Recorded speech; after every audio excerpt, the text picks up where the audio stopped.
The approach to this portico from the Nile was through an avenue 2 miles long, composed of sphinxes, statues, and obelisks, 20, 60, and 100 feet in height.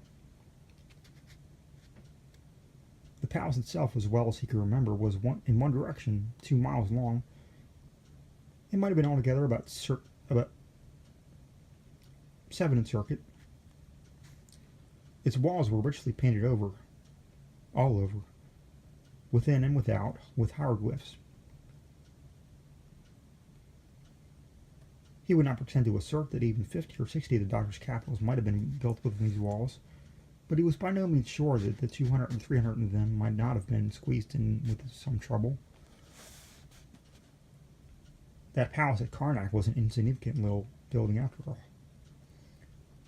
He, the Count, however, could not conscientiously refuse to admit the ingenuity, magnificence, and superiority of the fountain at Bowling Green, as described by the doctor. Nothing like it, he was forced to allow, had ever been seen in Egypt or elsewhere. I here asked the Count what he had to say into our railroads. Nothing in particular, he replied. They were rather slight, rather ill-conceived, and clumsily put together.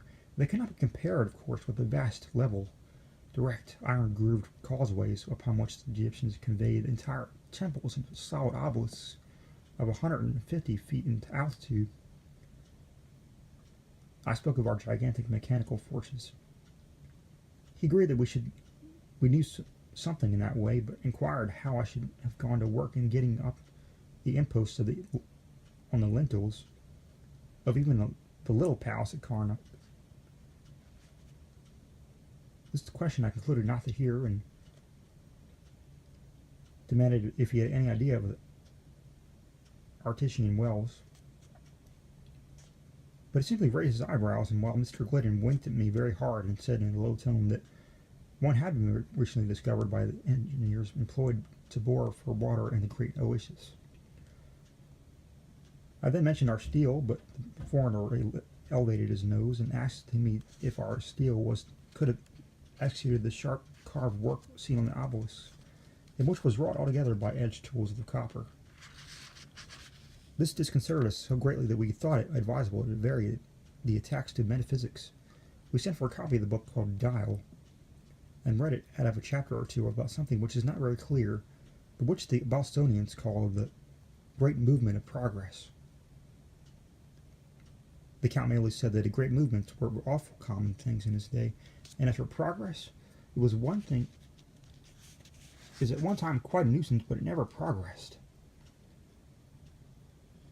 We then spoke of great beauty and importance of democracy, and were at much trouble in pressing the account with a due sense of advantages we enjoyed in living where there was suffrage ad libitum and no king.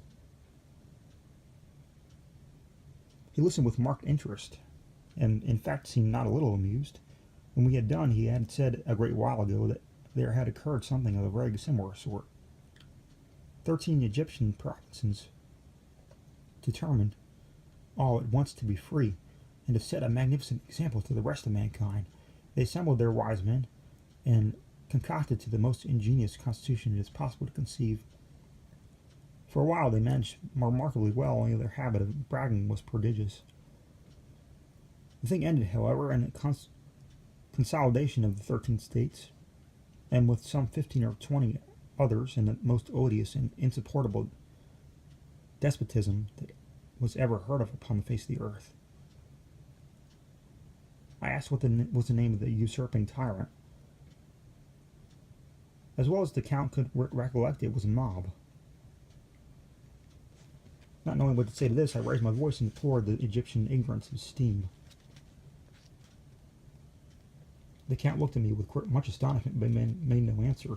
The silent gentleman, however, gave a violent nudge in the ribs with his elbows, told me I had sufficiently exposed myself for once, and demanded if I was really such a fool as to not know that the modern steam engine is derived from the invention of the hero through Salamis Decals.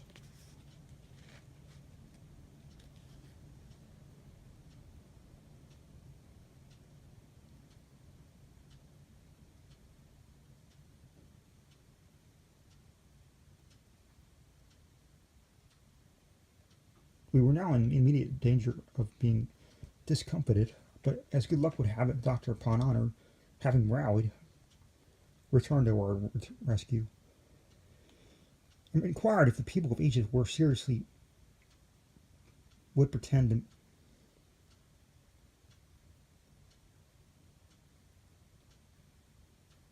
would seriously pretend to rival the moderns in the all-important particular of dress. The Count at this glanced downward to the straps of his pantaloons, and then taking hold of the end of one of his coat-tails, held it up close to his eyes for some minutes.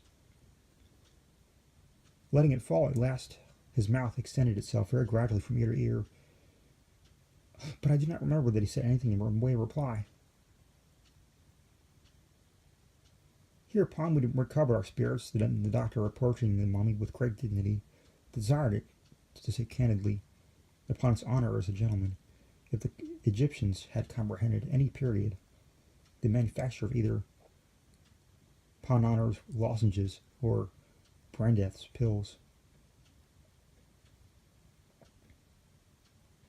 We looked with profound anxiety for an answer, but in vain. It was not forthcoming. The Egyptian blushed and hung down his head. Never was triumph more consummate. Never was defeat borne with so ill grace. Indeed, I could not endure the spectacle of the poor mummy's mortification. I reached my hat, bowed to him stiffly, and took leave.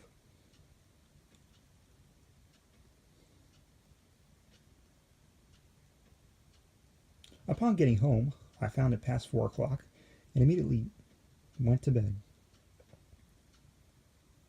It is now 10 a.m. I have been up since 7, penning these memoranda for the benefit of my family and of mankind. The former I shall behold no more. My wife is a shrew. Truth is, I am heartily sick of this life and of the 19th century in general. I am convinced that everything is going wrong. Besides, I am anxious to know who will be president in 2045. As soon thereafter as I shall shave and swallow a cup of coffee, I shall just step over to Upon Honors and get embalmed. For a couple 100 years,